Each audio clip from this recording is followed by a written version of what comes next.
And we are live. Hey, everybody. Thanks so much for joining me. My name is Shemaine Nugent, and with me today is Aros Mackay, and I can't wait for you to meet him and hear more about his story and what he does.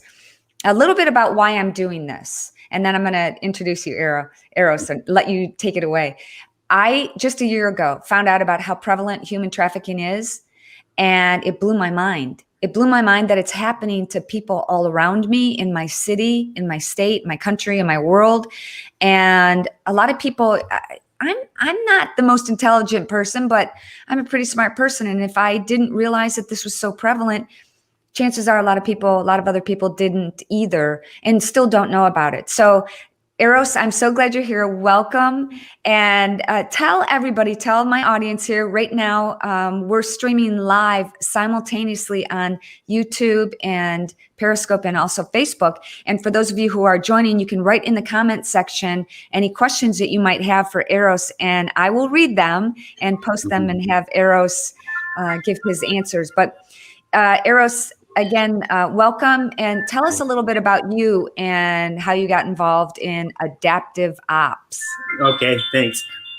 I'm sorry. In the background, I thought I silenced everything, but there's a phone going off.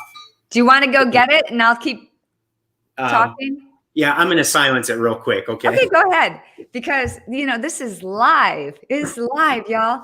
But it's all good because I'd rather have you see some of these things so that you know that it's live. You know that these problems are real. And we're going to do whatever we can. I know Aros is. And ever since I met Aros, I've been putting myself out there. And I'm going to tell you guys after Aros describes a little bit about what he does about this phone call that I had this morning. So Aros, take it away. Okay, yeah, thanks, Shemaine. And this is not our first time having an interview. I was in studio with you too, and I found that your organization, everything you do, is very classy and top notch. You're not just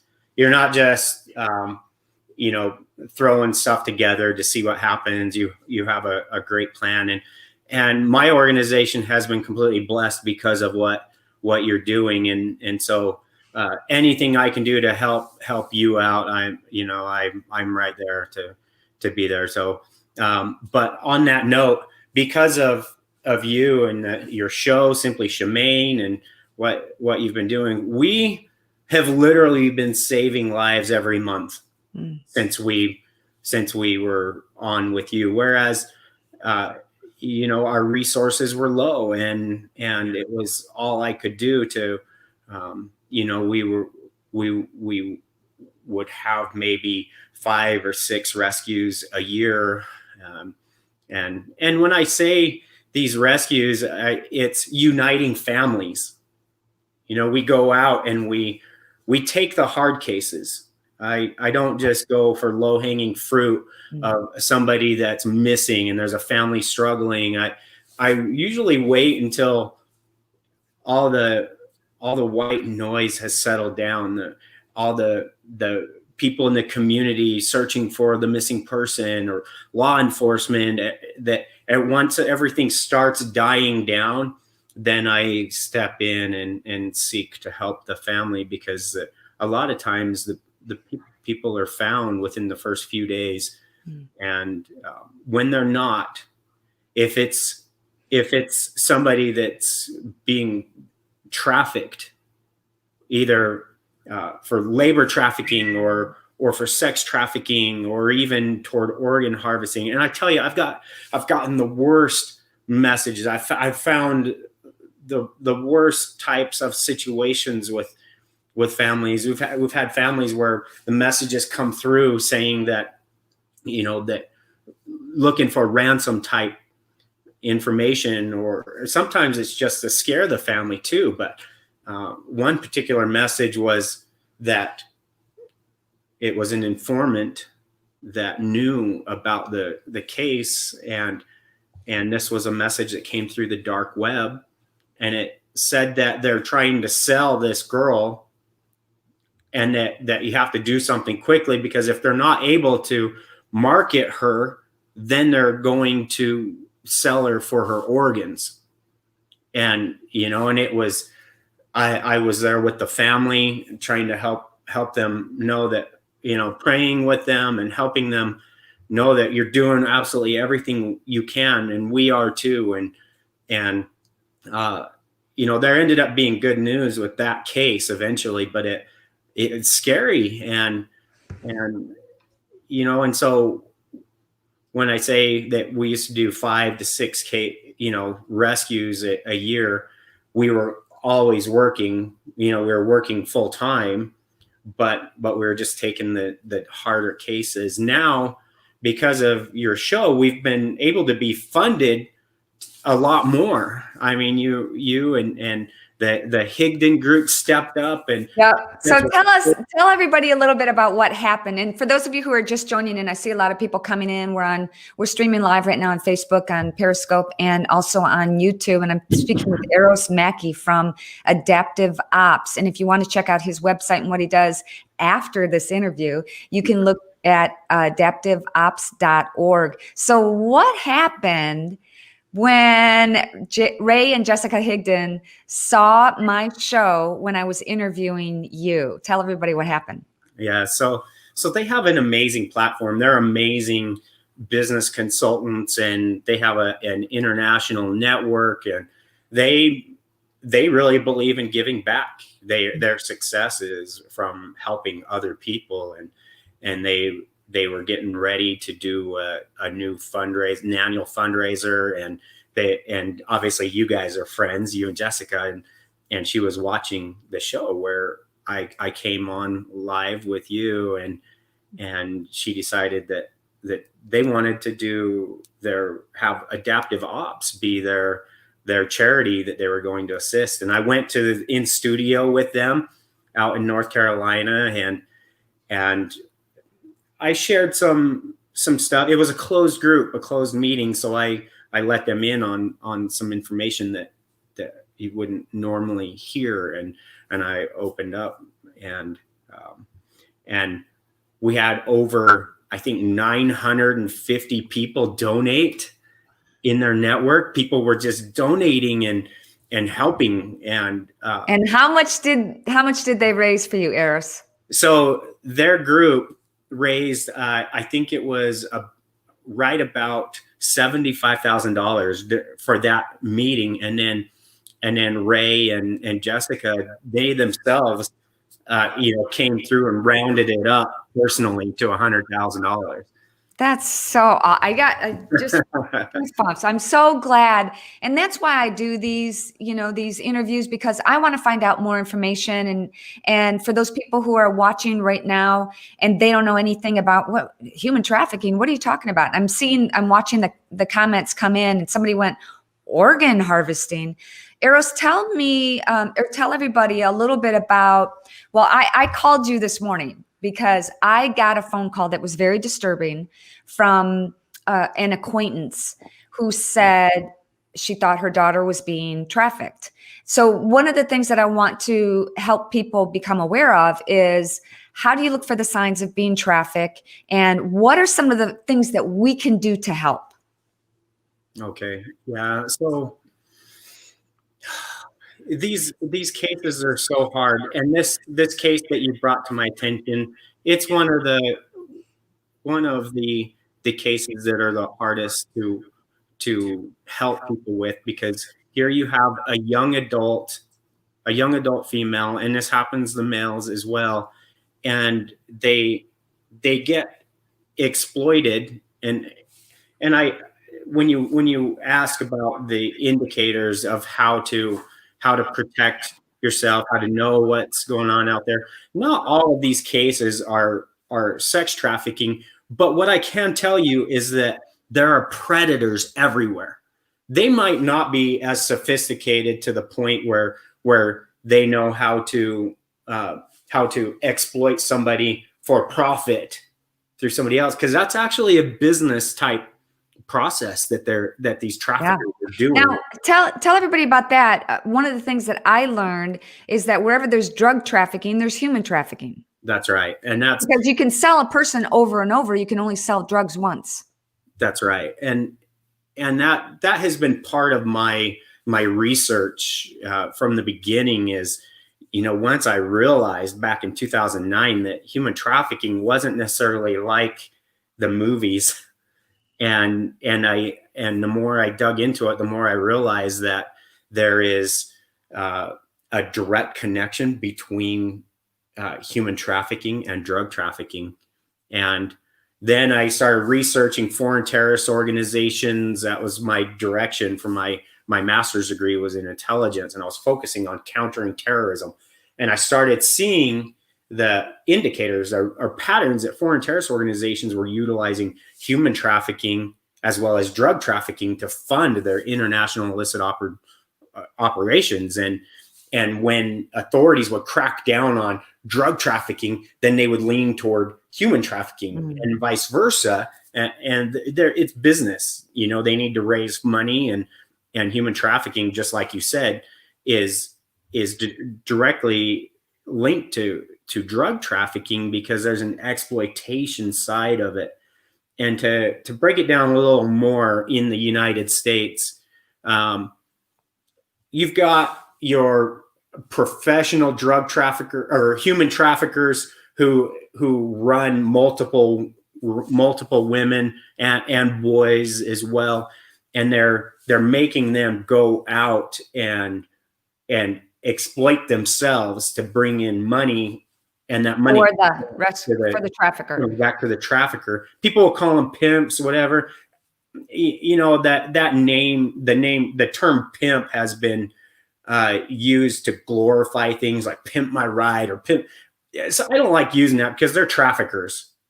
A pimp is a trafficker, and that's just the way it is. So I will always refer to them as a trafficker. And so the trafficker will take that money and will sometimes let the victim have some of that money back, but they are master manipulators. They will force their victims to break themselves to that guy or that woman. There's been some cases where women are traffickers, and sometimes those women, they're referred to as a bottom. It's a bottom, BITCH. I don't know if you can say it on there, but Aros, I don't know what we can say anymore.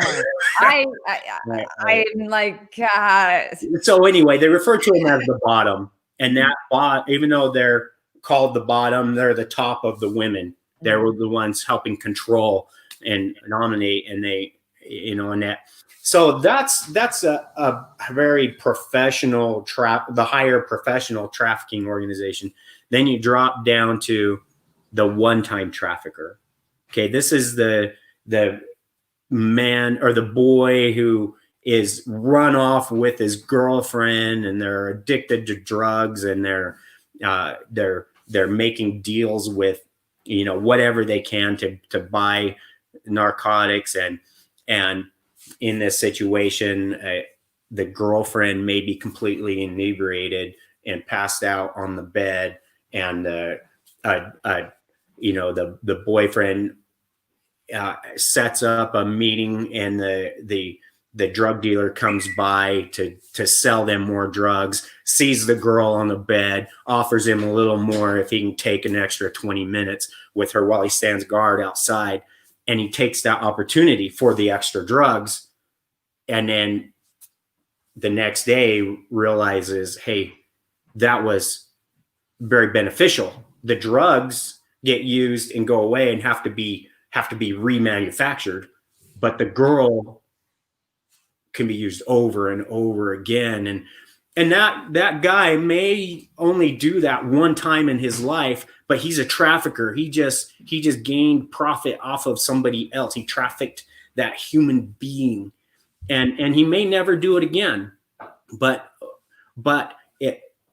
it's like tasting blood. They start making some money on it. They realize how easy it is, and then next thing you know is he's in his own whirlpool. And you have to understand, not when it comes to traffickers, I have I have some friends that are former traffickers. I don't want to necessarily say friends, Really? but they're people that help me because Help you understand how they work. right. They've repented and they feel horrible about the life they've had and they got out of it and they want, and they teach me what to do, how to do it. They're really trying to make amends with God. Mm. And the best way to understand it is human trafficking in general is broken sons and daughters of God breaking other sons and daughters of God. Yep. And they're just all broken, and it's, a terrible thing to deal with. It's terrible for myself to deal with, but I want to talk about that too, because you gave me some insight that since I've been speaking out about trafficking, that there are other people now who are contacting me as a kind of go between. What do I do and where do I go and who would I talk to? And I don't have all the answers, but I know people who do. So that's where you come in, Aros. But what would you say to people? Because the phone call that I had, the person that I was speaking with had a daughter in her 20s, has a daughter in her 20s, that she's seen photos of her daughter online. And any parent who has a young, beautiful daughter who is taking pictures, selfies of herself in compromising positions in the name of fun or a new wardrobe or something like that, how worried should they be about that, Aros? Well, that it comes down to whether that person has an addiction. If they have an addiction, they're going to be at higher risk of being exploited. And an addiction could be a lot of things. That's right. They could also want to make money because of their addiction for buying clothes, or not just necessarily about drugs or alcohol, right? You bet. And these traffickers are master manipulators. When I say master manipulator, they're going to be studying that person and watching what's their fix, what do they need. Maybe it's just clothes, maybe it's weed or heroin, or maybe in this day and age, let's talk about this a little bit, that with the lockdown and the pandemic, and this year has changed so many things for so many people. There are people who are about to be, or maybe are homeless, and they've lost their jobs. They have no way of putting food on the table for their families. Desperate times call for desperate measures. So a lot of people don't have any idea how many children are trafficked each year and or kidnapped. Do you have any of those statistics? The statistics I do have is that every day there's anywhere from 3,000 to 3,500 people that go missing and reported to law enforcement a day, every single day. Most of those people are found within the first few days, but 50 people a day will never be heard from again. That's not those that were found deceased. It's gone forever. 50 people in the United States alone will disappear today and be gone forever. And so how many of those are kidnapped or maybe went off on their own and committed suicide and will never be found? We just don't know. But are children being kidnapped? Yeah, they are. Are adults being kidnapped? Yes, they are. And are the traffickers kicking in doors and taking somebody? Yeah, but not very often, because those are the ones that get caught. They're not very smart. They've become so desperate and determined to get somebody, and they take that kind of an action. And our men in blue are so good at catching somebody that leaves those kind of trails. It's not going to work, and it doesn't work, and they get caught. But the sophisticated traffickers that are watching, and coming back to you were talking about the person putting photos online, I can tell you that there are traffickers and predators watching that person every day. Children, if your child is posting photos of herself dancing or little selfies on TikTok or anything like that, predators and traffickers are watching it every day. In fact, if you're not looking at the messages that are coming to your children, you need to, because traffickers and predators are sending them messages every day. And so will they get trapped into it? Not necessarily, but they're at an extreme risk of it, especially if there's an opportunity for the predator to meet up. And when I say predator and trafficker, all traffickers are predators, but not all predators are traffickers.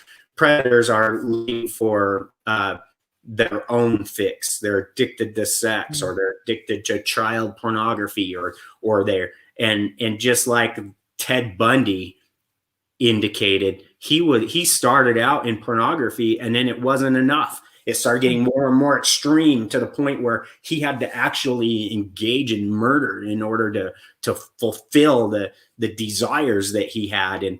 And so predators are predators, and they're out there. They are out there. You don't know who they are, but they're out there. And so that's what we need to protect our children. And if your child understands trafficking, understands predators are watching, then that will at least help them, be protected. And so it's just a matter of teaching kids. Same with firearms, guns in the home. Yeah. I mean, everybody that grows up with a gun in their home, they can tell you where their dad kept the guns. They can tell you where they were. Did they touch them? No way, because they were taught. Yeah. They were taught not to mess with them. Same with the internet. Yeah. We have to educate our kids. And, it takes what Hillary Clinton said, it takes a village to sometimes do that. And I don't have a problem if I see a little kid doing something, I'm not saying just, posting pictures or whatever, but doing something they shouldn't, I say something. And I think that's what needs to be done. So what are some of the signs that people can look for? Because sometimes there are young girls who are being trafficked and they're afraid to say something. They've been threatened that their parents are going to get killed or whatever it is. How can people look for those signs? All right. Well, there's the standard indicators. Anything that breaks the baseline. If you're at a restaurant and you see children with their parents, it's obvious what's normal. The kids are maybe they're really excited for the dessert, or they're having a little argument with siblings, or you just see what's normal. And then if you see the baseline broken, it's going to be, children in malnourishment, children with that just don't feel like, or that it just doesn't seem right about their relationship with the parent, or maybe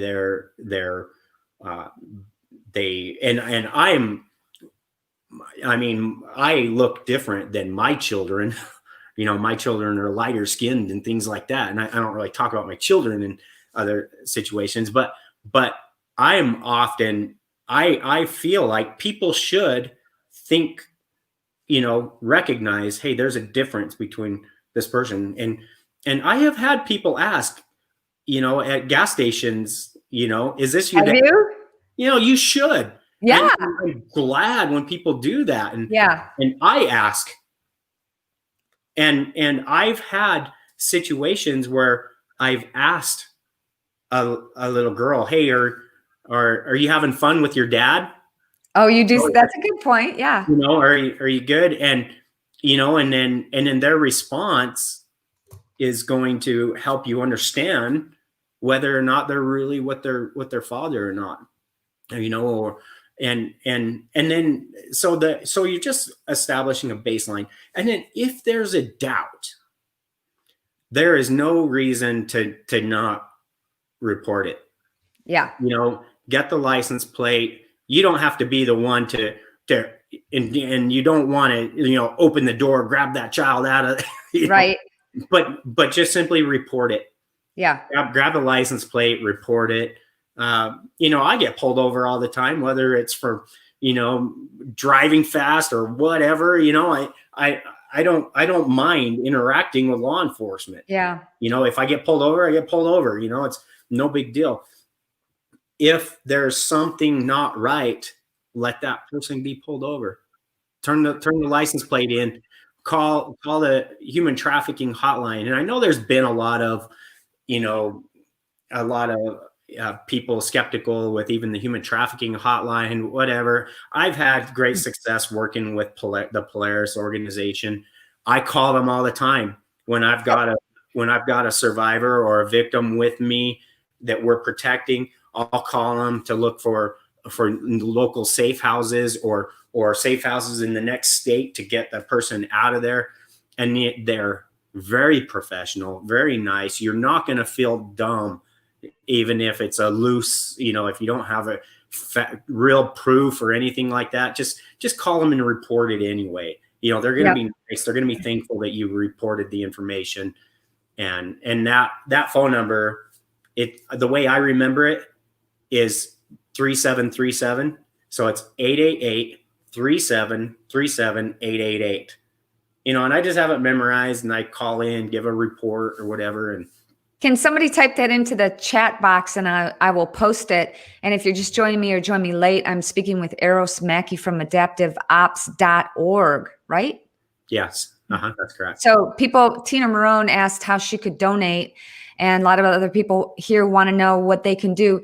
Any small amount makes a big difference. You're saving children. So tell people a little bit about Aros, what exactly it is that you do, because when you and I first spoke was about 10 months ago, I think. Yeah. And I was trying to tell Ted, this is what's going on. He goes, well, there are tunnels and children being kidnapped. He goes, you tell me where, and I'm going to get my buddies, and we're going to go down and get them. and you said what? Well, it's not that easy.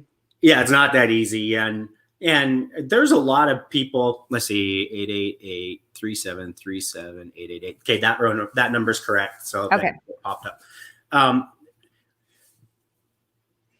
There's a lot of misunderstanding about the tunnels and children in the tunnels. And I go to the tunnels in Las Vegas often and looking for children, for teenagers. And it's not like they're being held in cages in the tunnels down there, but they go down there to report to their traffickers or to meet their drug dealers to get a new amount of drugs, and then they go back out. So it's not like they're stuck down in the tunnels, but they absolutely use the tunnels because it's an area where law enforcement don't go down into. It's and people should not go down there themselves and just to check it out. It's not a tourism area. There's booby traps. They have MRSA down there and other diseases, and besides that, I mean, they have their own guards down there,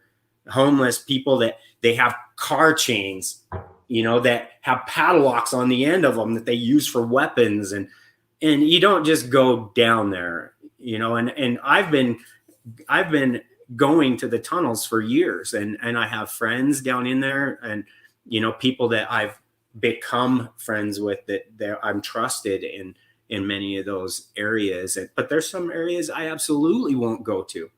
So are children down there? Not necessarily.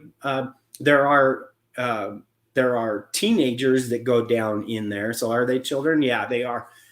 But they're not being held in cages. It's a resource. It's a stopping point to go and get new drugs or to take drugs and things like that.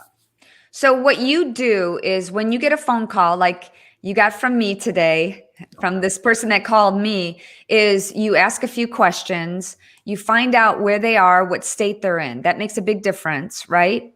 Yes. And you probably have a network of people that you contact. And then what are the next steps for you, what do you do next when you find that there is somebody who's missing and been missing, and there might be a potential case here? Okay, the first thing I look at is is this a crime scene? Is this something that law enforcement needs to be involved in? And that's the first thing I look at. Because if there's laws being broken, then that's the first thing is help law enforcement crack this case and arrest the perpetrators, save the victims, and that's the first thing I look at. And I taught criminal justice for a couple of years in college, and these students were training to become police officers, private probation, corrections officers, probation officers, everything. And so I understand that criminal procedure process. And so that's where adaptive ops comes in. I've discovered that there are gray areas that law enforcement struggle with. And there's areas that families can do searches and do things that law enforcement can't do, but they don't know how, or it's too dangerous for them to do it. And so that's where for this particular phone call that I had, this young woman was in her 20s. So it's much more difficult for law enforcement to get involved, even though you see photos or videos on the internet. It could be they could say that, well, she's just trying to dance for TikTok or do whatever. So it's harder for you to say that there has been a crime that's committed. That's right. And police, their job is to initiate the criminal procedure process. But if they're looking at something and going, I just don't see what law is being broken. And then the family's like, but our loved one is gone. Yeah. We can't help her. We need you to help. And they're like, there's nothing we can do. I have to report to my supervisors about what law was being broken. And that's why I stepped in to help. Well, that's where adaptive ops comes in. We are advocates, volunteer advocates with the family. We don't have these families pay anything. A grieving family shouldn't have to pay anything. And for so long, I was coming up with my own money and then seeking crowdfunding, asking people, please help. I'm going to have to spend money to go and help find this person. But because of you and the Higdon group, we do have some resources now, but those resources won't last long. We're saving lives with it, but it'll run out quickly. And so we need people to continue to donate. And so I meet with the family, and then I take a look at this. Okay, how can I help law enforcement get the probable cause they need so that they can come in and arrest perpetrators and rescue victims and restore these victims to life. And then if there's no way to really establish probable cause for law enforcement, then I will go in and do the surveillance. I will go figure out what this family doesn't know how to do. And I'll work as if I'm that family. I'll go and watch and get eyes on and see what is actually happening. And if I can provide that probable cause, then my Homeland Security friends will swoop in, or the local state or local police will absolutely jump on it if there's probable cause. But usually these traffickers and exploiters they're really good at knowing how to not provide probable cause.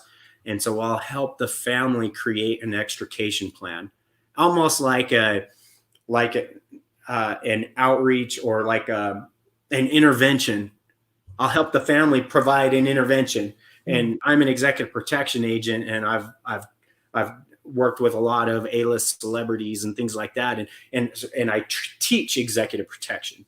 And so I take my team in, and we use an executive protection model, and we take the family, somebody in the family, mom, a dad, a sister, or a brother. They're our client now. They're the protectee. We take them to the family member so that they can talk the family member out. And we create a circle of protection to keep the trafficker back.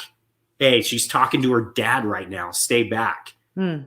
Don't, and we document everything with body cams. And so if that trafficker gets irate or assaults somebody, we have the proof that they're the ones that caused the problem. We're just simply with the dad and in public, and the dad is trying to talk to his daughter, but this guy came up and assaulted one of us. We keep it so that the liability stays on the perpetrator. And the family, they struggle with that. The dads, I've saved dads' lives.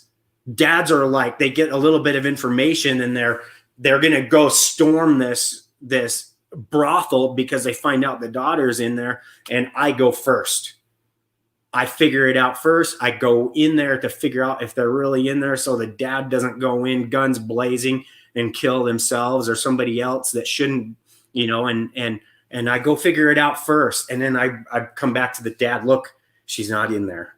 Okay, all right, nah, it's okay. And I just proof take of life, basically. What's that? Proof of life, basically. Yeah. There. And then I have the sound mind. If one of my children were in that situation, I would want somebody else with a sound mind to come do it, because I wouldn't be in my right mind. I'd be ready for blood. And so were these dads, and the moms too. They want justice. They want their daughter, and so I come and help them and build the confidence that I will go and do the things that you can't do, that you don't know how to do.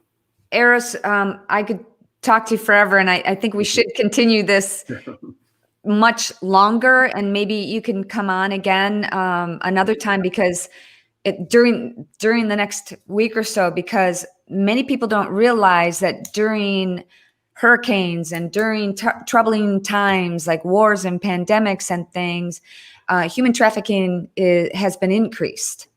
How do you have any statistics on that, Aros, or a gut feeling about the calls that you're getting?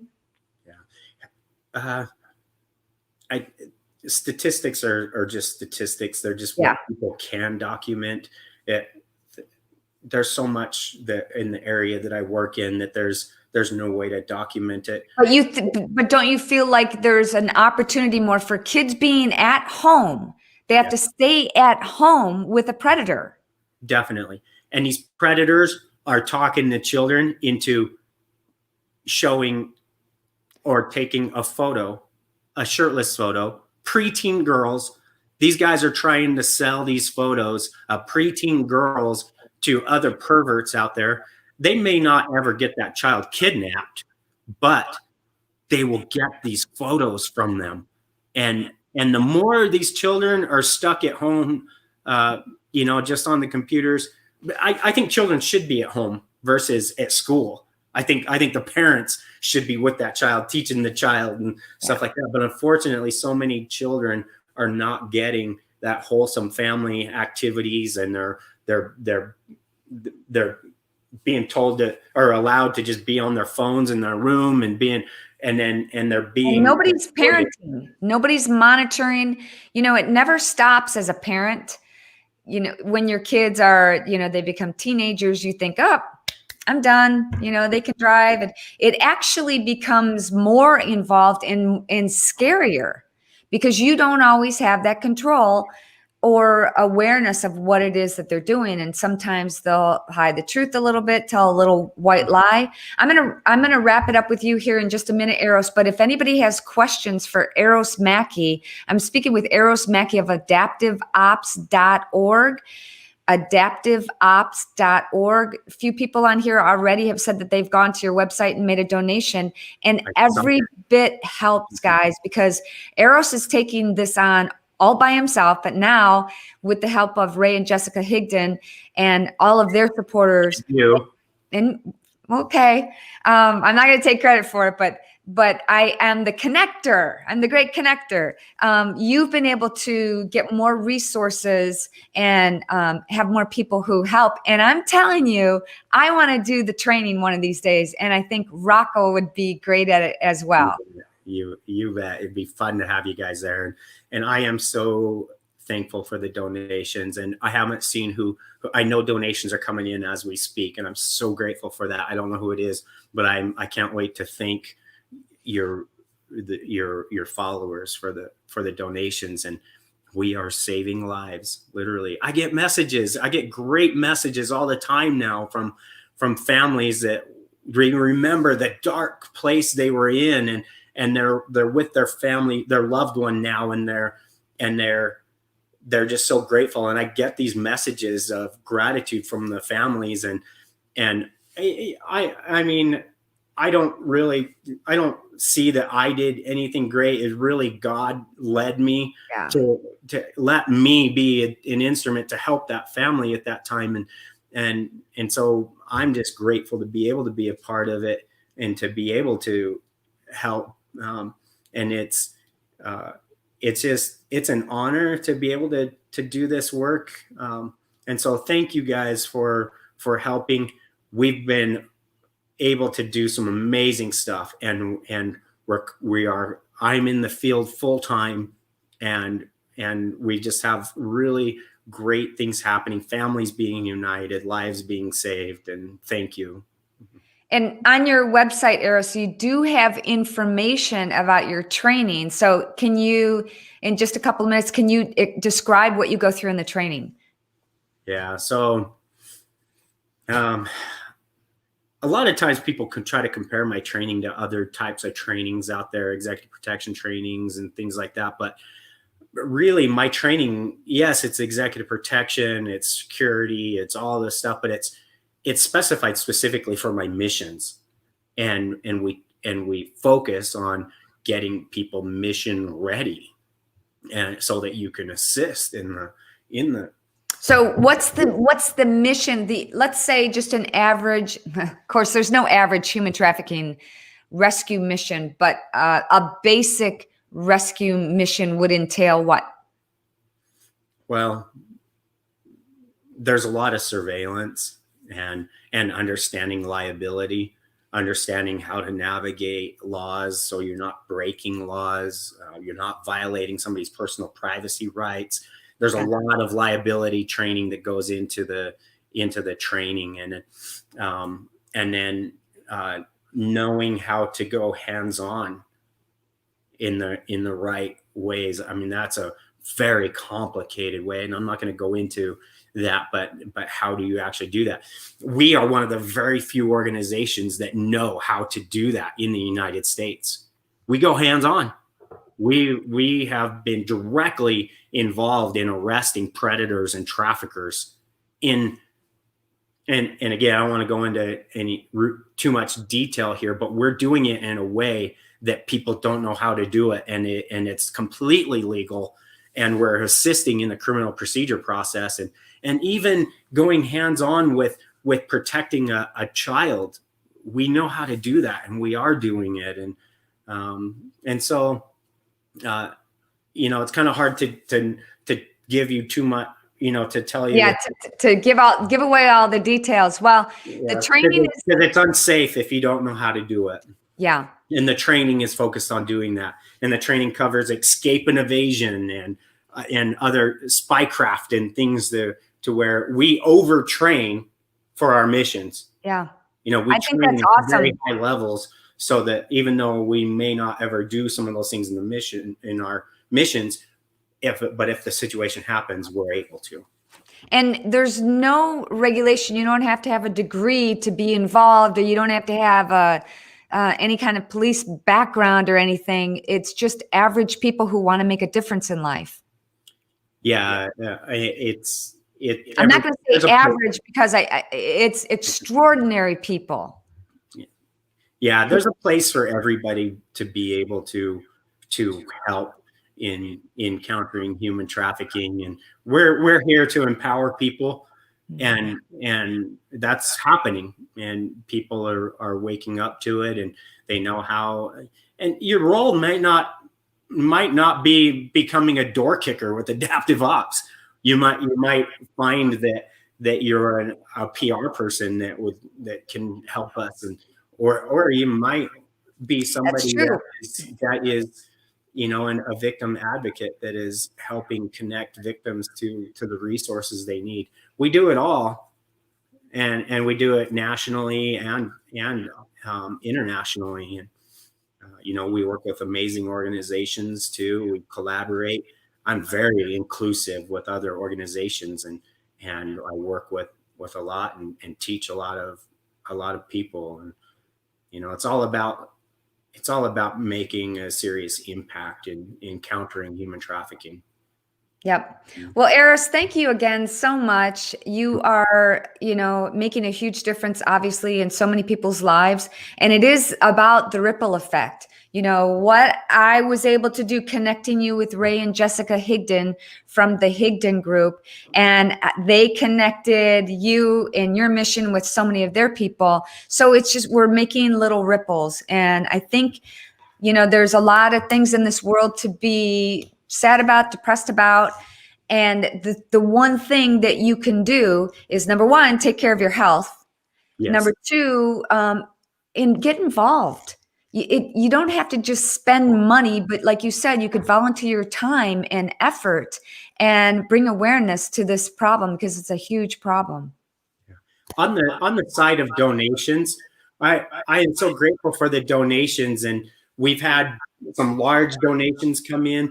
We really need the consistent donations. If you're able to donate $20, $50, $100 a month, please do it. That is where we're able to know and plan ahead on our future missions and things. The larger donations are so amazing, and we love them and we need them, but it's the consistency that we're looking for. Those true partners. I have a person, bless her heart, she donates $3 a month. Aww.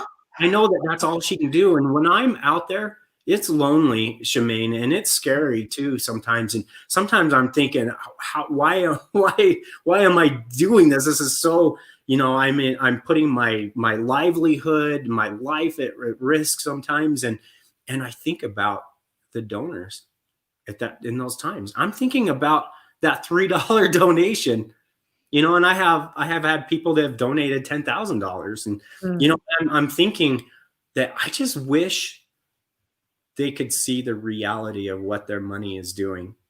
It's going into the dark alleys and the dark streets, and to see the eyes of the person I've been searching for. I've only seen them in photos and videos, and then all of a sudden they're right in front of me in a dark alley, and it's like, it's you. They're looking at me. They have no idea who I am, but I know everything about them. I'm looking into their eyes, and I can't wait to tell the parents I have their child. Their loved one is right here. And those donations make that happen. And again, I just helped a survivor, a victim, that she had to get away from her trafficker. I'm not going to say what states it was, but I was all the way on the other side of the East Coast, and then I had to hurry and get back to a case out in the middle of the country. And in the last 4 days, I covered over 3,000 miles helping people. It would never have happened if we didn't receive those donations. So thank you for helping us help others.